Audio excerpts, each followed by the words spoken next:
Hello everyone, আজকের এই ভিডিওতে আমরা ফিজিক্সের উপরে কিছু এমসিকিউ আলোচনা করব। প্রথমে তোমরা যে কোশ্চেনটা দেখতে পাচ্ছ, in a elastic collision only the total momentum of the colliding object is conserved, only the total kinetic energy is conserved, both momentum and kinetic energy are conserved, neither momentum of the collide bodies and nor the total kinetic energy are recovered. মনে রাখবে এখানে elastic কলিশনের মধ্যে মানে এটা একটা physical quantum বলতে পারো। In elastic collision তুমি যদি ইলাস্টিক কালেকশন দেখো তাহলে সবসময় মাথায় রাখতে হবে এর উপরে একটা কোশ্চেন আসে, সেই কোশ্চেন আমি পরবর্তী ভিডিওতে নিয়ে আসবো।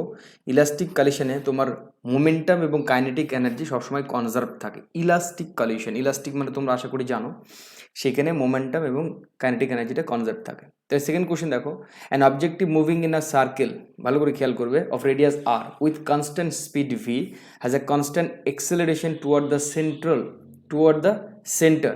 তার মানে কি এখানে সেন্ট্রিপিটাল ফোর্সের কথা বলা হয়েছে, তাহলে সেটা equal to acceleration toward the central equal to কোন ভ্যালুটা হবে, V square by R, V by R, V square into R না ভি ইন্টু আর। তাহলে এটা আমাদের সঠিক অ্যান্সার হয়ে যাবে V square by R, centripetal force V square by R. কেন কি এখানে দেখো, এখানে রেডিয়াসটা আর ফিক্সড, কনস্ট্যান্ট স্পিড বলেছে ফিক্সড এবং constant acceleration toward the center সেটা সেন্ট্রিপিটাল, আর যদি আউট অফ দ্য সেন্টার হয় তাহলে সে সেন্ট্রিফুগাল ফোর্স, আমরা সেটা শিখেছি। নেক্সট এখানে দেখো, V is the magnitude of the velocity, A is the magnitude of acceleration, X is the magnitude of displacement.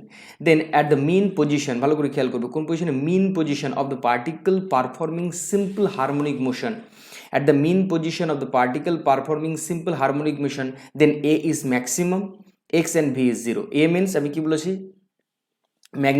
magnitude of acceleration, x is magnitude of displacement, v is magnitude of velocity। তাহলে যদি তুমি মিন পজিশনকে আলোচনা করো, মিন পজিশনকে নিয়ে যদি simple harmonic মোশনটাকে ভাবার চেষ্টা করো, সেই মিন পজিশনে কোন কোন ক্রাইটেরিয়াগুলো হোল্ড করে, খুব ইম্পর্টেন্ট কোশ্চেন। দেখো তিনটেকে দিয়েছে, ভেলোসিটি দিয়েছে, ডিসপ্লেসমেন্ট দিয়েছে, এক্সেলারেশন, এই তিনটে রিলেশনই তোমাকে মাথায় রাখতে হবে, তবে কিন্তু তুমি মিন পজিশনের সঠিক অ্যান্সারটা ব্যাখ্যা করতে পারবে। চেষ্টা করো কোন অ্যান্সারটা হবে। মাথায় রাখবে এই মিন পজিশন তোমার ভি যে ভেলোসিটিটা সেটা ম্যাক্সিমাম হয় এবং ডিসপ্লেসমেন্ট স্বাভাবিকভাবে মিন পজিশনে কোনো রকম ডিসপ্লেসমেন্ট করছে না, তাহলে ডিসপ্লেসমেন্ট তো জিরো হবেই স্বাভাবিক, এবং এক্সেলারেশনটাও জিরো হয়। তাহলে আমাদের সঠিক অ্যান্সার কী হয়ে যাচ্ছে, option B, v is maximum and x and a is zero. যদি তুমি একটা দেখতে চাও, এখানে আমি পুরো একটা ডায়াগ্রাম তুলেছি, ভালো করে খেয়াল করো। এই ডায়াগ্রামে দেখো মিন পজিশনে আমাদের কি হচ্ছে, ভেলোসিটিটা ম্যাক্সিমাম হচ্ছে, এক্সেলারেশন কি হচ্ছে, মিনিমাম হচ্ছে। কিন্তু তুমি রাইট এক্সট্রিম পয়েন্টে যদি চলে যাও, তুমি মিন পজিশন থেকে রাইট এক্সট্রিম পয়েন্ট কিংবা লেফট এক্সট্রিম পয়েন্টে আসো, সেক্ষেত্রে আমাদের ভেলোসিটি হয়ে যাবে মিনিমাম আর এক্সেলারেশন হয়ে যাবে ম্যাক্সিমাম, এবং ডিসপ্লেসমেন্টগুলো দেখছো এখানে মাইনাসে, এখানে প্লাসে হবে, কারণ মিন পজিশনের রেসপেক্টে। এই ডায়াগ্রাম থেকে কিন্তু একটা কোশ্চেন এইবারে আশা করা যায়।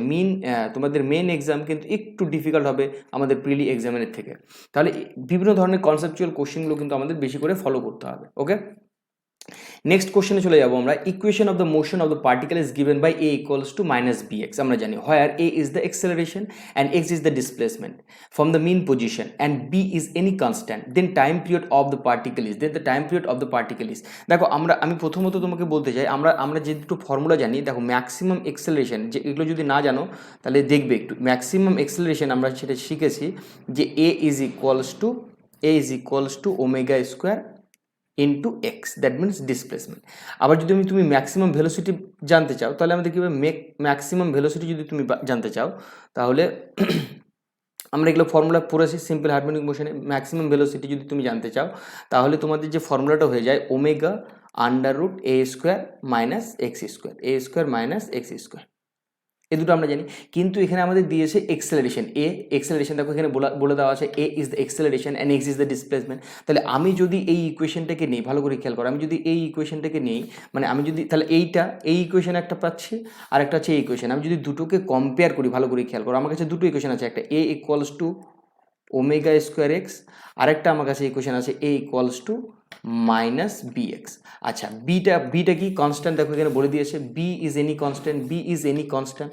তাহলে আমি যদি এই দুটো ইকুয়েশনকে কম্পেয়ার করি, ইকুয়েশন 1 অ্যান্ড ইকুয়েশন 2, তাহলে আমি এখান থেকে পরিষ্কার লিখতে পারি না, দেখো তো, omega square is equals to B,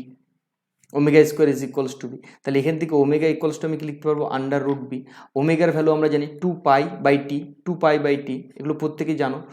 two pi by T equals to under root B. তাহলে এটাকে যদি আমি ক্যালকুলেশন করি তাহলে কী হবে, two pi by under root B equals to T equals to T. তাহলে এখান থেকে তুমি টাইম পিরিয়ডটা পেয়ে গেলে two pi under root B. তাহলে option D is the correct answer. তাহলে আমাদের এখন মেন এক্সামের জন্য যে সমস্ত কোশ্চেনগুলো প্রিপারেশন করতে হবে সেখানে অবশ্যই কনসেপচুয়াল বেস কোশ্চেন। দেখো একটা কোশ্চেনে কতগুলো কনসেপ্ট আমার লাগাতে হলো, ম্যাক্সিমাম এক্সেলারেশনের কনসেপ্ট দুটোকে কম্পেয়ার করে omega equals to two pi by D সেই কনসেপ্টটাকে আমাকে লাগাতে হলো।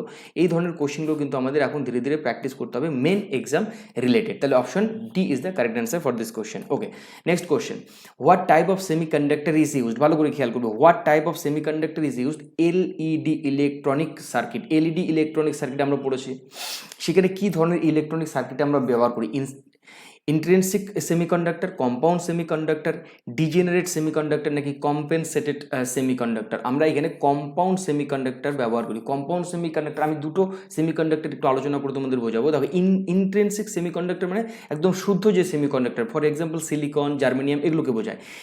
কম্পাউন্ড সেমিকন্ডাক্টর তুমি বুঝতে পারছো এখানে কিছু পরিমাণের যে শুদ্ধ সেমিকন্ডাক্টরগুলো পাওয়া যায়, ধরো সিলিকন, জার্মানি, এগুলোর সঙ্গে অ্যালুমিনিয়াম, ফসফরাস মিশিয়ে যে সেমিকন্ডাক্টরকে তৈরি করা হয় সেটাকে কম্পাউন্ড সেমিকন্ডাক্টর বলে। ইন জেনারেল ম্যাক্সিমাম ক্ষেত্রে আমরা কম্পাউন্ড সেমিকন্ডাক্টর ইউজ করে থাকি বিভিন্ন ধরনের ইলেকট্রনিক সার্কিটের ক্ষেত্রে। তবে এখানে লেখা আছে এলইডি ইলেকট্রনিক সার্কিটের ক্ষেত্রে আমরা কী ধরনের সেমিকন্ডাক্টর ব্যবহার করবো, ডেফিনেটলি কম্পাউন্ড সেমিকন্ডাক্টর। ওকে, আরেকটা কোশ্চেন আমি এখান থেকে বলতে চাই, এলইডি ইলেকট্রনিক সার্কিটের ক্ষেত্রে আমরা কী ধরনের বায়াস ইউজ করবো, ফরওয়ার্ড বায়াস নাকি রিভার্স বায়াস। মনে রাখবে ফরওয়ার্ড বায়াস আমরা কিন্তু এলইডির ক্ষেত্রে ব্যবহার করবো, ফরওয়ার্ড বায়াস ক্ষেত্রে, ফরওয়ার্ড বায়াস।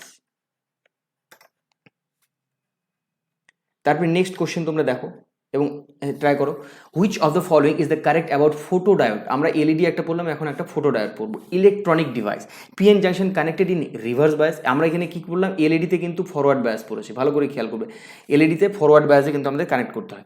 আর ফোটোডায়োডের ক্ষেত্রে আমাদের যে পিএন জাংশনটা আছে সেটা অবশ্যই আমাদেরকে রিভার্স বায়াসে কানেক্ট করতে হবে, অন্য অপশনগুলো দেখার দরকারই নেই।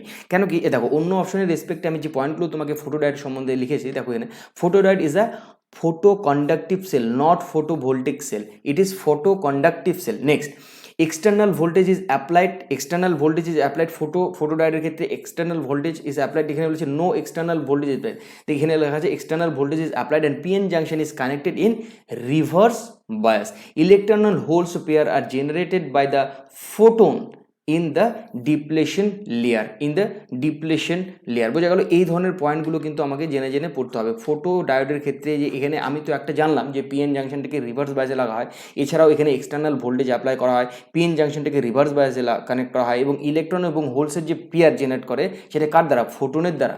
ওকে, ইলেকট্রন এবং হোল পেয়ার যে জেনারেট করে সেটা কে করে, ফোটন কোনাগুলো কিন্তু ইলেকট্রন এবং হোল পেয়ার্স করে। Okay, next, which of the following rays are not electromagnetic wave. ভালো করে খেয়াল করো, গামা রে, বিটা রে, হিট রে, এক্স রে, কোনটা ইলেকট্রোম্যাগনেটিক ওয়েভ নয়।